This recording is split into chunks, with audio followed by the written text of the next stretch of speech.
Here do I sit and wait, old broken tables around me, and also new half-written tables.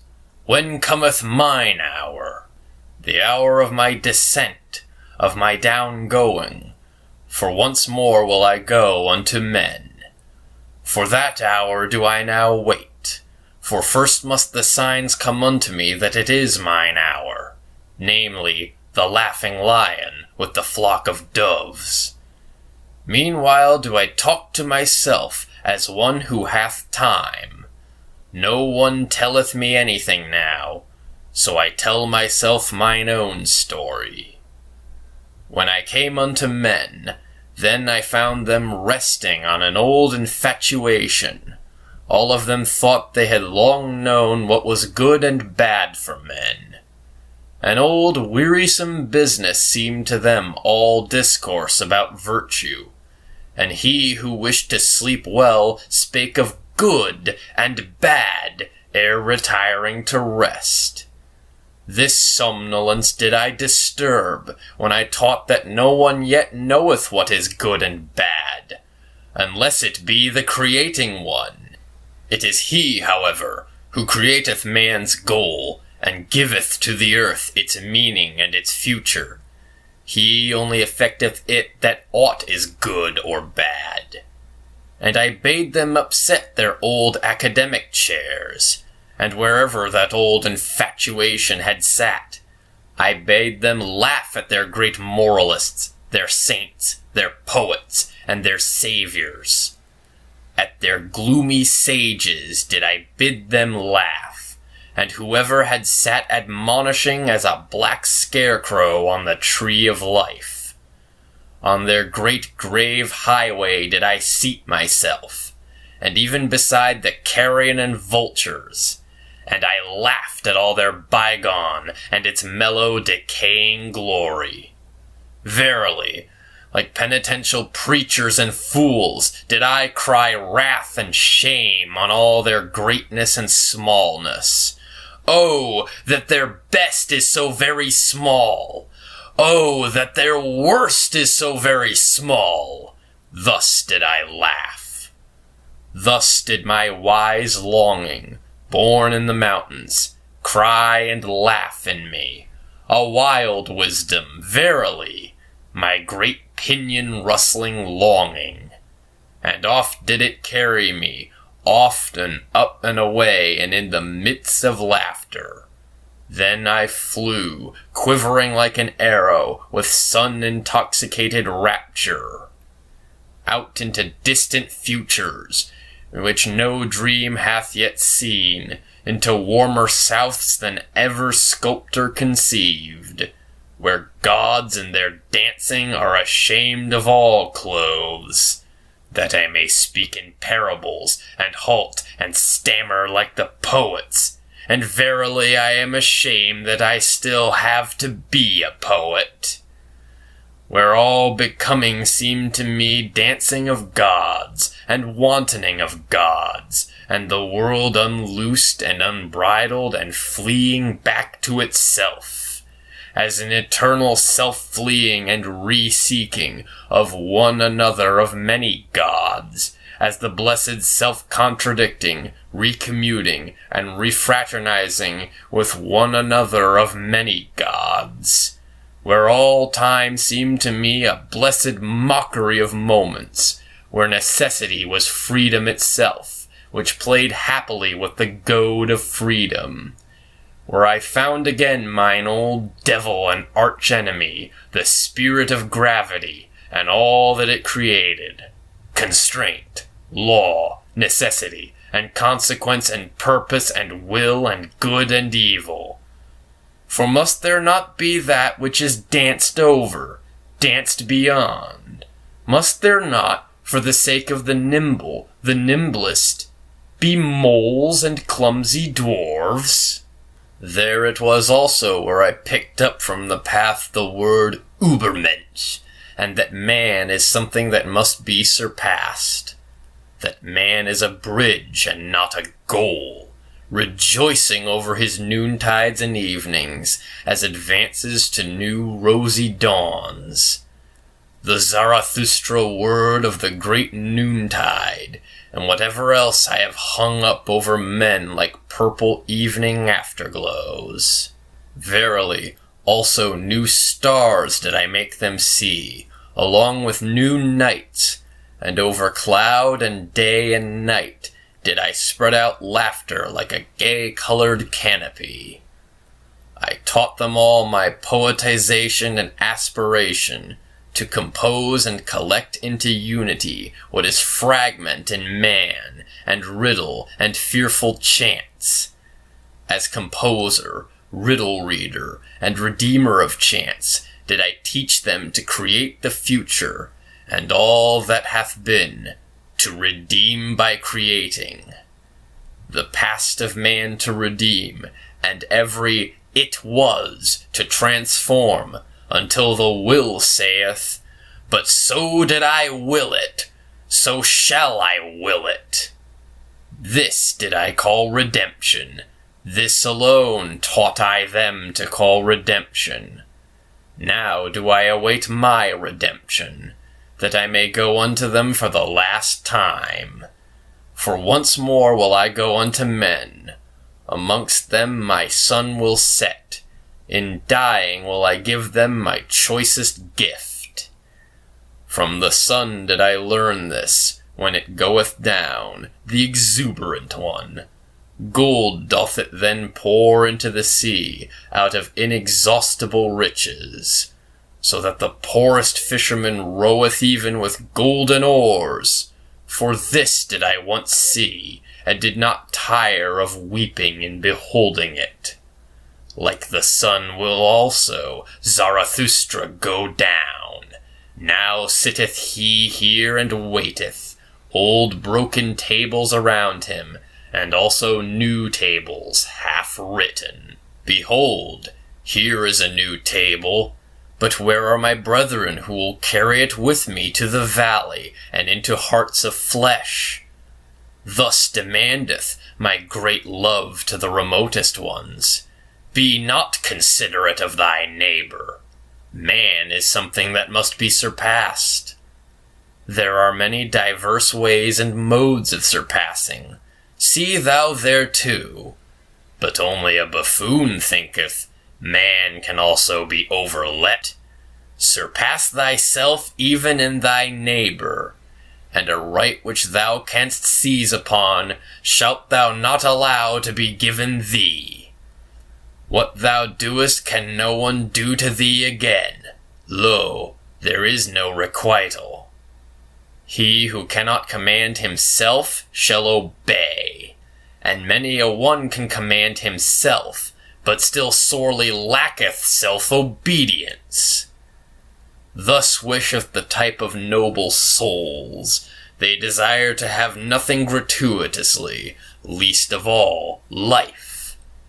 He who is of the populace wisheth to live gratuitously. We others, however, to whom life hath given itself, we are ever considering what we can best give in return. And verily, it is a noble dictum which saith, what life promiseth us, that promise we will keep, to life. One should not wish to enjoy where one doth not contribute to the enjoyment, and one should not wish to enjoy. For enjoyment and innocence are the most bashful things, neither like to be sought for. One should have them, but one should rather seek for guilt and pain. O my brethren, he who is a firstling is ever sacrificed. Now, however, are we firstlings. We all bleed on secret sacrificial altars. We all burn and broil in honor of ancient idols. Our best is still young. This exciteth old palates. Our flesh is tender. Our skin is only lamb's skin. How could we not excite the old idol priests? In ourselves dwelleth he still, the old idol priest, who broileth our best for his banquet. Ah, my brethren, how could firstlings fail to be sacrifices? But so wisheth our type, and I love those who do not wish to preserve themselves. The down-going ones do I love with mine entire love, for they go beyond. To be true, that can few be, and he who can will not. Least of all, however, can the good be true. Oh, those good ones! Good men never speak the truth, for the spirit, thus to be good, is a malady. They yield, those good ones, they submit themselves. Their heart repeateth, their soul obeyeth. He, however, who obeyeth, doth not listen to himself. All that is called evil by the good must come together in order that one truth may be born. O my brethren, are ye also evil enough for this truth? The daring venture, the prolonged distrust, the cruel nay, the tedium, the cutting into the quick. How seldom do these come together? Out of such seed, however, is truth produced. Beside the bad conscience hath hitherto grown all knowledge. Break up, ye discerning ones, the old tables. When the water hath planks, when gangways and railings o'erspan the stream, verily, he is not believed who then saith, all is in flux. But even the simpletons contradict him. What, say the simpletons, all in flux? Planks and railings are still over the stream. Over the stream all is stable, all the values of things, the bridges and bearings, all good and evil, these are all stable. Cometh, however, the hard winter, the stream tamer, then learn even the wittiest distrust, and verily, not only the simpletons then say, should not everything stand still? Fundamentally standeth everything still. That is an appropriate winter doctrine, good cheer for an unproductive period, a great comfort for winter sleepers and fireside loungers. Fundamentally standeth everything still. But contrary thereto, preacheth the thawing wind. The thawing wind, a bullock, which is no ploughing bullock, a furious bullock, a destroyer, which with angry horns breaketh the ice. The ice, however, breaketh gangways. O my brethren, is not everything at present in flux? Have not all railings and gangways fallen into the water? Who would still hold on to good and evil? Woe to us! Hail to us! The thawing wind bloweth. Thus preach, my brethren, through all the streets. There is an old illusion. It is called good and evil. Around soothsayers and astrologers hath hitherto revolved the orbit of this illusion. Once did one believe in soothsayers and astrologers, and therefore did one believe, everything is fate, thou shalt, for thou must. Then again did one distrust all soothsayers and astrologers, and therefore did one believe, everything is freedom, thou canst, for thou willest. O my brethren, concerning the stars and the future, there hath hitherto been only illusion, and not knowledge. And therefore concerning good and evil, there hath hitherto been only illusion, and not knowledge. Thou shalt not rob, thou shalt not slay. Such precepts were once called holy. Before them did one bow the knee and the head, and take off one's shoes. But I ask you, where have there ever been better robbers and slayers in the world than such holy precepts? Is there not even in all life robbing and slaying, and for such precepts to be called holy, was not truth itself thereby slain? Or was it a sermon of death that called holy what contradicted and dissuaded from life? O my brethren, break up for me the old tables. It is my sympathy with all the past that I see it abandoned to the favor, the spirit, and the madness of every generation that cometh, and reinterpreteth all that hath been as its bridge. A great potentate might arise, an awful prodigy, who, with approval and disapproval, could strain and constrain all the past, until it became for him a bridge, a harbinger, a herald, and a cock crowing. This, however, is the other danger, and mine other sympathy. He who is of the populace, his thoughts go back to his grandfather. With his grandfather, however, doth time cease. Thus is all the past abandoned, for it might some day happen for the populace to become master, and drown all time in shallow waters.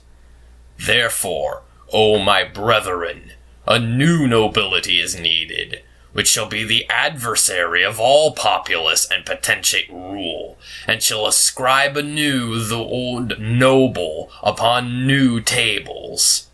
For many noble ones are needed, and many kinds of noble ones, for a new nobility.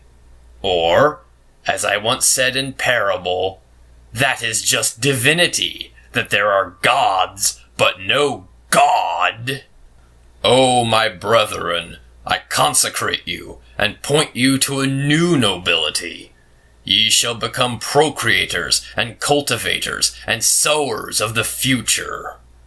Verily, not to a nobility which ye could purchase like traders with traders' gold, for little worth is all that hath its price.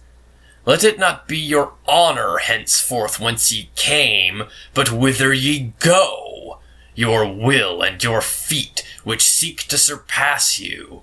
Let these be your new honor. Verily, not that ye have served a prince, of what account are princes now? Nor that ye have become a bulwark that to which standeth, that it may stand more firmly.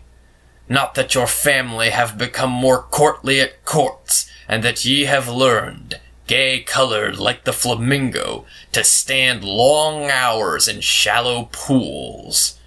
For ability to stand is a merit in courtiers, and all courtiers believe that unto blessedness after death pertaineth permission to sit.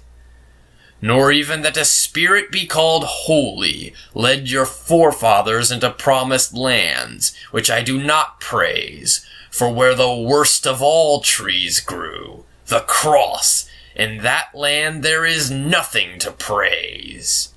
And verily, whether this Holy Spirit led its knights always in such campaigns did, goats and geese, and rye-heads and guy-heads run foremost. O my brethren, not backward shall your nobility gaze, but outward. Exiles shall ye be from all fatherlands and forefatherlands. Your children's land shall ye love. Let this love be your new nobility, the undiscovered in the remotest seas. For it do I bid your sails search and search. Unto your children shall ye make amends for being the children of your fathers. All the past shall ye thus redeem. This new table do I place over you. Why should one live? All is vain. To live, that is to thresh straw. To live, that is to burn oneself, and yet not get warm. Such ancient babbling still passeth for wisdom, because it is old, however, and smelleth mustily. Therefore it is the more honored. Even mold ennobleth. children might thus speak. They shun the fire because it hath burnt them. There is much childishness in the old books of wisdom. And he who ever thresheth straw, why should he be allowed to rail at threshing? Such a fool one would have to muzzle. Such persons sit down to the table and bring nothing with them, not even good hunger, and then they do rail, all is in vain. But to eat and drink well, my brethren, is verily no vain art. Break up for me the tables of the never joyous ones. To the clean are all things clean, thus say the people. I, however, say unto you, to the swine all things become swinish. Therefore preach the visionaries and bowed heads, whose hearts are also bowed down. The world itself is a filthy monster. For these are all unclean spirits, especially those, however, who have no peace or rest unless they see the world from the backside, the backworld men. To those do I say it to the face, although it may sound unpleasantly. The world resembleth man in that it hath a backside, so much is true. There is in the world much filth, so much is true.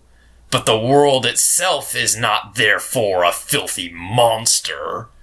There is wisdom in the fact that much in the world smelleth badly. Loathing itself createth wings and fountain divining powers. In the best there is still something to loathe, and the best is still something that must be surpassed. O my brethren, there is much wisdom in the fact that much filth is in the world. Such sayings did I hear pious backworldsmen speak to their consciences, and verily without wickedness or guile, although there is nothing more guileful in the world, or more wicked. Let the world be as it is, raise not a finger against it. Let whoever will choke and stab and skin and scrape the people, raise not a finger against it. Thereby will they learn to renounce the world. And thine own reason, this shalt thou thyself stifle and choke, for it is a reason of this world. Thereby wilt thou learn thyself to renounce the world. Shatter, shatter, O my brethren, those old tables of the pious. Tatter the maxims of the world maligners. He who learneth much unlearneth all violent cravings. That do people now whisper to one another in all the dark lanes. Wisdom wearieth, nothing is worthwhile. Thou shalt not crave. This new table found I hanging even in the public markets. Break up for me, O my brethren, break up also that new table. The weary o' the world put it up, and the preachers of death and the jailer. For lo, it is also a sermon for slavery, because they learned badly and not the best, and everything too early and everything too fast, because they ate badly. From thence hath resulted their ruined stomach. For a ruined stomach is their spirit. It persuadeth to death. For verily, my brethren, the spirit is a stomach. Life is a well of delight, but to him in whom the ruined stomach speaketh, the father of affliction, all fountains are poisoned. To discern, that is delight to the lion-willed. But he who hath become weary is himself merely willed. With him play all the waves. And such is always the nature of weak men. They lose themselves on their way. and at last asketh their weariness, Why did we ever go on the way? All is indifferent. To them soundeth it pleasant to have preached in their ears, Nothing is worthwhile, ye shall not will. That, however, is a sermon for slavery. O my brethren, a fresh blustering wind cometh Zarathustra unto all way-weary ones. Many noses will he yet make sneeze. Even through walls bloweth my free breath, and into prisons and imprisoned spirits. Willing emancipateth, for willing is creating. So do I teach, and only for creating shall ye learn. And also the learning shall ye learn only from me, the learning well. He who hath ears, let him hear. There standeth the boat, thither goeth it over, perhaps into vast nothingness. But who willeth to enter into this perhaps? None of you want to enter into the death boat. How should ye then be world-weary ones? World-weary ones, and have not even withdrawn from the earth. Eager did I ever find you from the earth, amorous still of your own earth-weariness. Not in vain doth your lip hang down. A small worldly wish still sitteth thereon, and in your eye floateth there not a cloudlet of unforgotten earthly bliss? There are on earth many good inventions, some useful, some pleasant. For their sake is the earth to be loved. And many such good inventions are there, that they are like woman's breasts, useful at the same time, and pleasant. Ye world-weary ones, however, ye earth-idlers, you shall one be beat with stripes. With stripes shall one again make you sprightly limbs. For if ye not be invalids, or decrepit creatures, of whom the earth is weary, then are ye sly sloths, or dainty, sneaking pleasure cats. And if ye will not again run gaily, then shall ye pass away. To the incurable shall one not seek to be a physician. Thus teacheth Zarathustra, so shall ye pass away. But more courage is needed to make an end than to make a new verse. That do all physicians and poets know well. O my brethren, there are tables which weariness framed, and tables which slothfulness framed, corrupt slothfulness. Although they speak similarly, they want to be heard differently. See this languishing one. Only a span breadth is he from his goal, but from weariness hath he lain down obstinately in the dust, this brave one. From weariness yawneth he at the path, at the earth, at the goal, and at himself. Not a step further will he go, this brave one. Now gloweth the sun upon him, and the dogs lick at his sweat, but he lieth there in his obstinacy, and preferreth to languish. A span breadth from his goal, to languish. Verily, ye will have to drag him into his haven by the hair of his head, this hero. Better still that ye let him lie where he hath lain down, that sleep may come unto him, the comforter, with cooling patter rain. Let him lie, until of his own accord he awakeneth, until of his own accord he repudieth all weariness, and what weariness hath taught through him. Only, my brethren, see that ye scare the dogs away from him, the idle skulkers, and all the swarming vermin, all the swarming villain of the cultured, that feast on the sweat of every hero. I form circles around me, and holy boundaries. Ever fewer ascend with me ever higher mountains. I build a mountain range out of ever holier mountains. But wherever ye would ascend with me, O my brethren, take care lest a parasite ascend with you. A parasite that is a reptile, a creeping, clinging reptile that trieth to fatten on your infirm and sore places. And this is its art. It divineth where ascending souls are weary, in your trouble and dejection, in your sensitive modesty, doth it build its loathsome nest. Where the strong are weak, where the noble are all too gentle, there buildeth it its loathsome nest.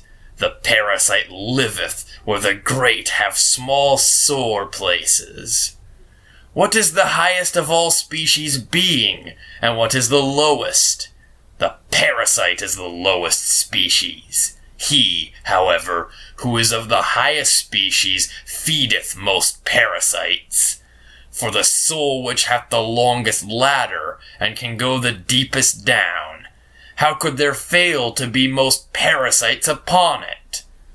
The most comprehensive soul, which can run and stray and rove furthest in itself, the most necessary soul, which out of joy flingeth itself into chance, the soul in being, which plungeth into becoming, the possessing soul, which seeketh to attain desire and longing, the soul fleeing from itself, which overtaketh itself in the widest circuit, the wisest soul, unto which folly speaketh most sweetly, the soul most self-loving, in which all things have their current and countercurrent, their ebb and their flow. Oh, how could the loftiest soul fail to have the worst parasites? Oh, my brethren, am I then cruel? But I say, what falleth, that shall one also push. Everything of today, it falleth, it decayeth. Who would preserve it? But I wish also to push it.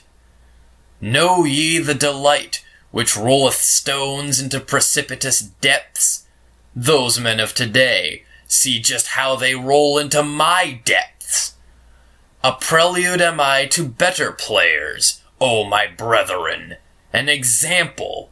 Do according to mine example. And with him who ye do not teach to fly, teach, I pray you, to fall faster.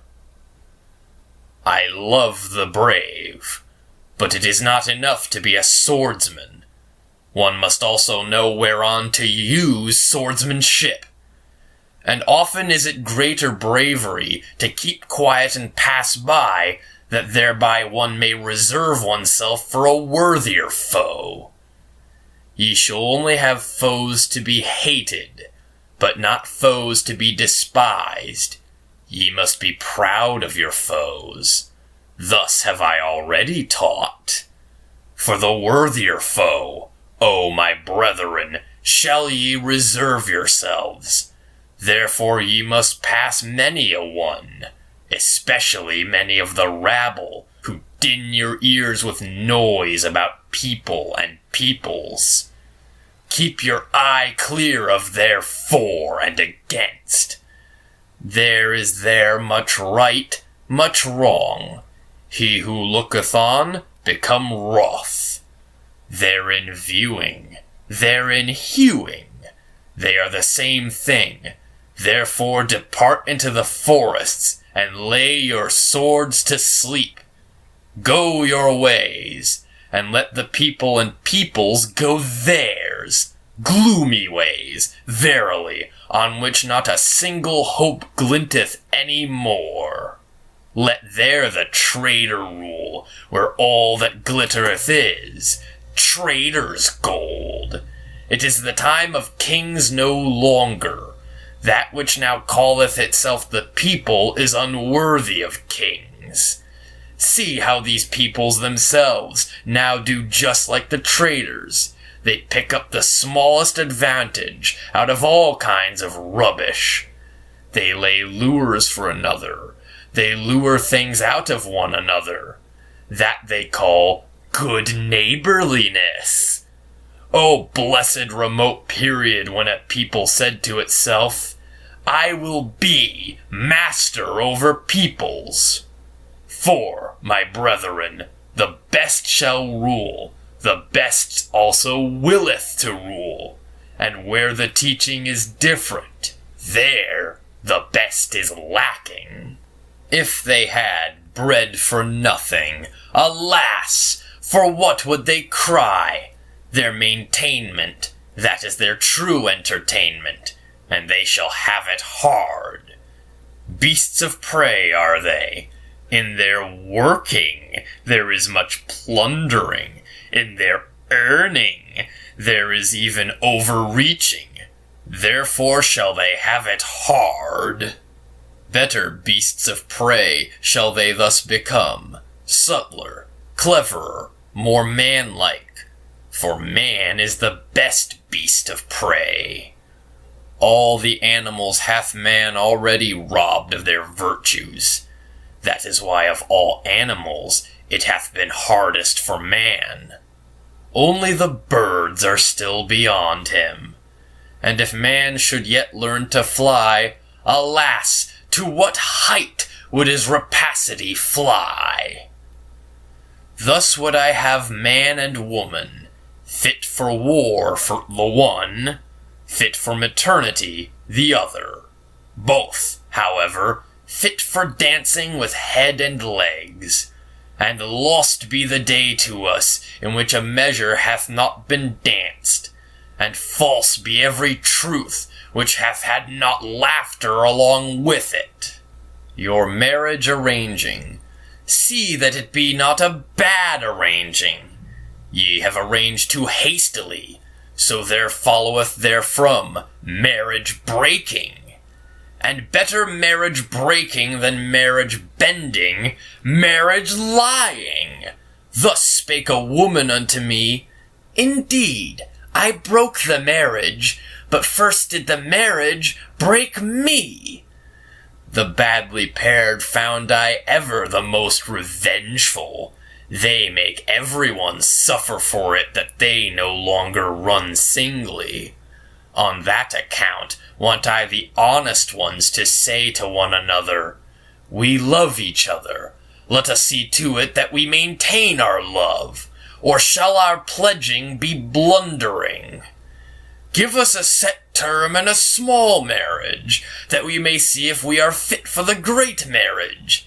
It is a great matter always to be in twain. Thus do I counsel all honest ones. And what would be my love to the Ubermensch, and to all that is to come, if I should counsel and speak otherwise? Not only to propagate yourselves onwards, but upwards. Thereto, O my brethren, may the garden of marriage help you. He who hath grown wise concerning old origins, lo, he will at last seek after the fountains of the future and new origins.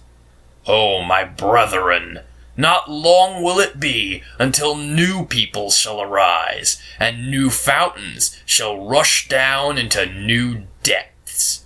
For the earthquake, it choketh up many wells, it causeth much languishing, but it bringeth also to light inner powers and secrets.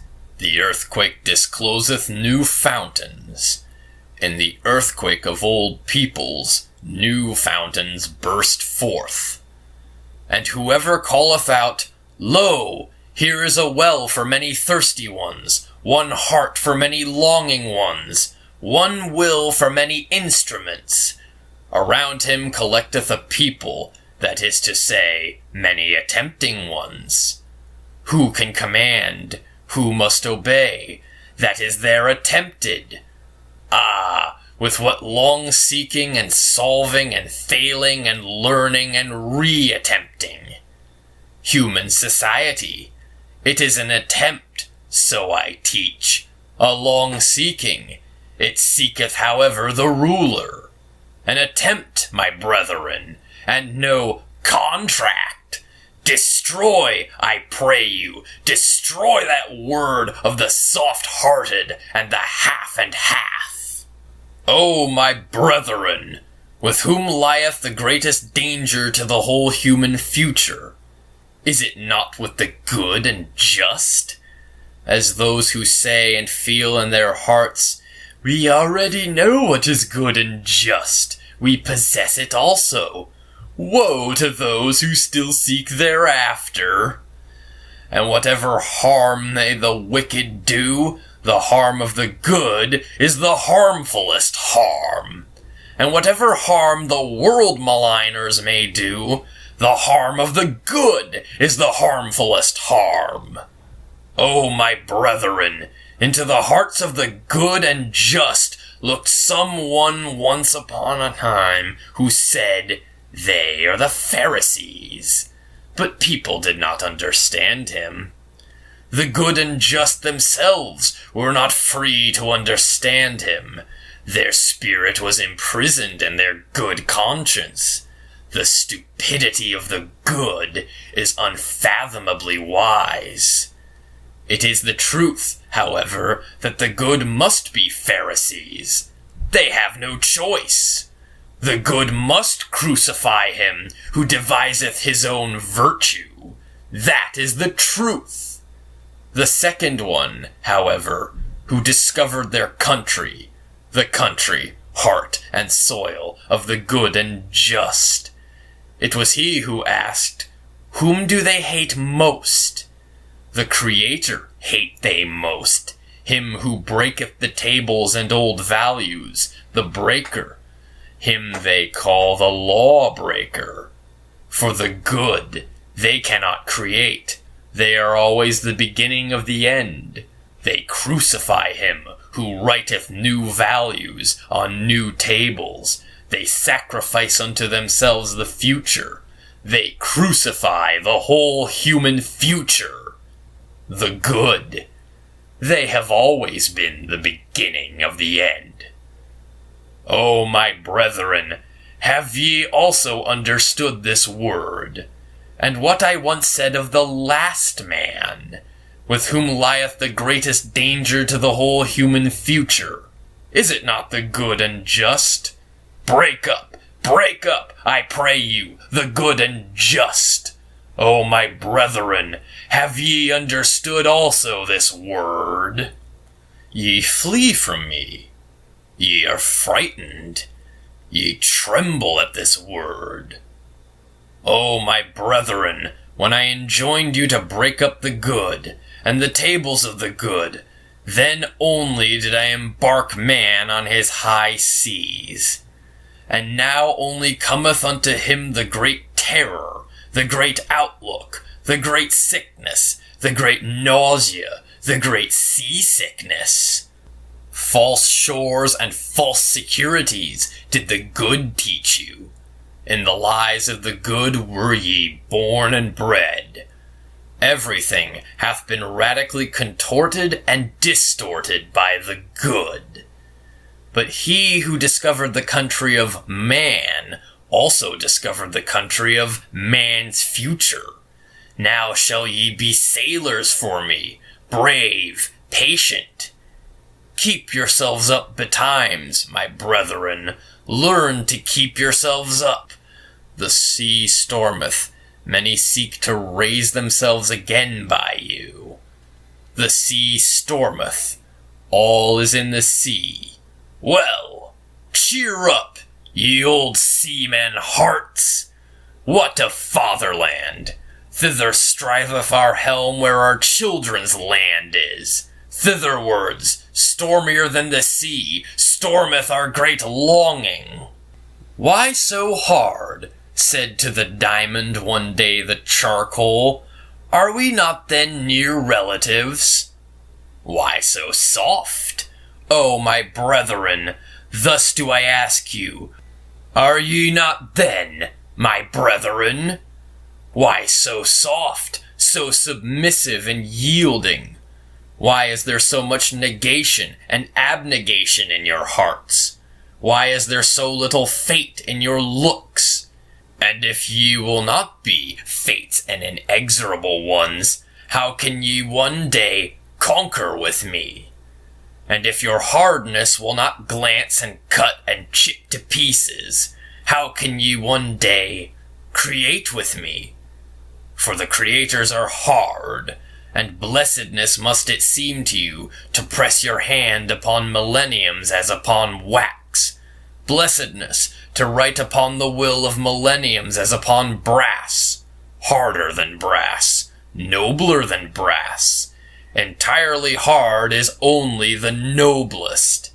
This new table, O my brethren, put I up over you. Become hard. O thou my will, thou change of every need, my needfulness, preserve me from all small victories. Thou fatedness of my soul, which I call fate, thou in me, over me, preserve and spare me for one great fate. And thy last greatness, my will, spare it for thy last, that thou mayest be inexorable in thy victory. Ah, who hath not succumbed to his victory? Ah, whose eye hath not bedimmed in this intoxicated twilight? Ah, whose foot hath not faltered and forgotten in victory how to stand, that I may one day be ready and ripe in the great noontide, ready and ripe like the glowing ore, the lightning-bearing cloud, and the swelling milk udder, ready for myself and for my most hidden will, a bow eager for its arrow, an arrow eager for its star, a star ready and ripe in its noontide, glowing, pierced, blessed by annihilating sun arrows, a sun itself, and an inexorable sun will, ready for annihilation in victory. O will, thou change of every need, my needfulness, spare me for one great victory. Thus spake Zarathustra.